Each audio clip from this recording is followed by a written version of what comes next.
बिस्मिल्लाहिर्रहमानिर्रहीम अस्सलाम वालेकुम रहमतुल्लाहि व बरकातहू। सामीन मोहतरम, आप देख रहे हैं खुशबू से मोहतर अपना चैनल खुशबू पी के।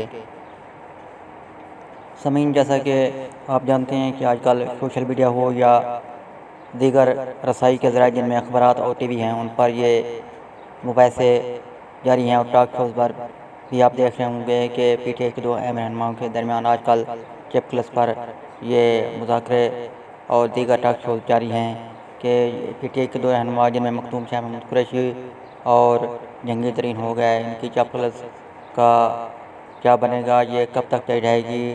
क्या इनमें कोई एक रहनुमा पीटीआई को खैराबाद कह देगा या दोनों ही पीटीआई में रहेंगे? इस पर मेरा एक बेहतरीन और दिलचस्प तबसरा आज दिन को किसी वक्त भी मैं अपने तबसरे को आपके पसंदीदा चैनल खुशबू पी के पर लगा दूंगा।